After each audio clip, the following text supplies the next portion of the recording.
ভারতের পশ্চিমবঙ্গে উদ্ধার দেহাবশেষ সাবেক এমপি আজিমেরই খণ্ডবিখণ্ড দেহাংশের সঙ্গে মেয়ের ডিএনএর মিল পাওয়া গেছে বলে জানিয়েছে ভারতের সিআইডি। নভেম্বরের শেষের দিকে আনোয়ারুল আজিমের মেয়ে কলকাতায় যান, তখনই ডিএনএর নমুনা নেওয়া হয়। তারপর দুটি নমুনা যাচাইয়ের জন্য ভারতের সেন্ট্রাল ফরেন্সিক সায়েন্স ল্যাবরেটরিতে পাঠানো হয়েছিল। অবশেষে সেই দুটি ডিএনএ মিলে গেছে বলে জানিয়েছে পশ্চিমবঙ্গ সিআইডি সূত্র। 12 মে ভারতে গিয়ে নিখোঁজ হন তৎকালীন সংসদ সদস্য আনোয়ারুল আজিম আনার। পরে কলকাতার যে আবাসনে খুন হয়েছিলেন সেই সঞ্জীবা গার্ডেনের সেপ্টি ট্যাঙ্ক থেকে উদ্ধার করা হয় মাংস সদৃশ বস্তু। অন্যদিকে দক্ষিণ 24 পরগনা জেলার কৃষ্ণমূর্তি এলাকার ভাঙড়ের বাগজোলা খাল থেকে উদ্ধার হয় মানবদেহের একাধিক হাড়। উদ্ধার হওয়া খণ্ডিত দেহাংশ আজিমের কিনা তা জানতেই ডিএনএ পরীক্ষার উদ্যোগ নেওয়া হয়।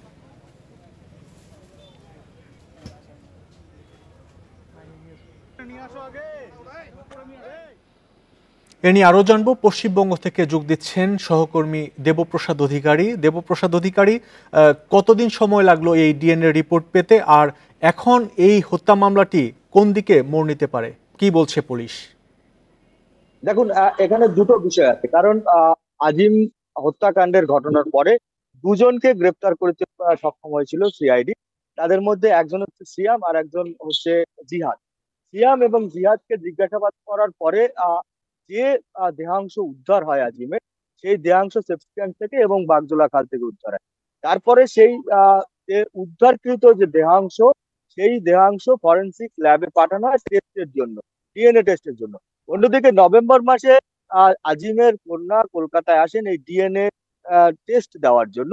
কারণ হচ্ছে তাকে যতক্ষণ পর্যন্ত তিনি ডিএনএ টেস্ট না দিচ্ছিলেন ততক্ষণ পর্যন্ত এই বিষয়টা পরিষ্কার হওয়া যাচ্ছিল না যে এটি আজিমেরই মৃতদেহ কিনা।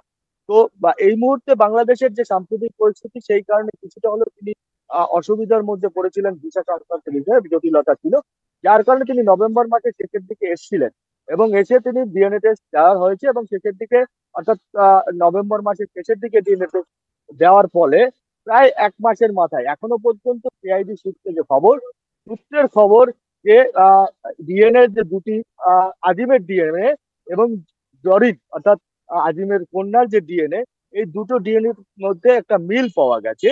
কিন্তু এখনো পর্যন্ত ফরেন্সিক টেস্টের যে রিপোর্টটা সেটা সিআইডির হাতে এসে পৌঁছয়নি। তবে প্রাথমিকভাবে তারা জানিয়েছেন যে এটা ডরিন এবং আজিমের যে ডিএনএ টেস্ট করা হয়েছিল দুটোর সঙ্গে মিল পাওয়া গেছে।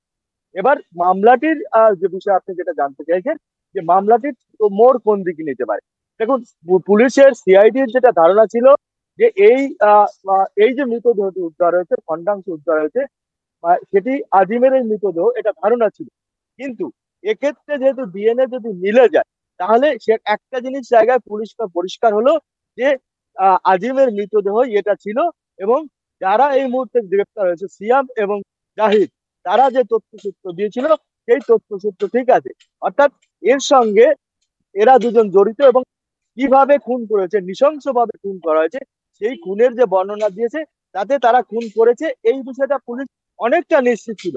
কিন্তু এই ডিএনএ পরীক্ষার পরে সম্পূর্ণভাবে নিশ্চিত হয়ে যাবে যে এই খুন এরাই করেছে এবং খুন করার পর যে যে তথ্য সিয়াম এবং জিহাদ দিয়েছে সেই তথ্যগুলো ঠিকঠাক আছে। আবার একটা নতুন করে দেবে আদালতকে এবং তারপর আদালত নির্ধারণ করবে।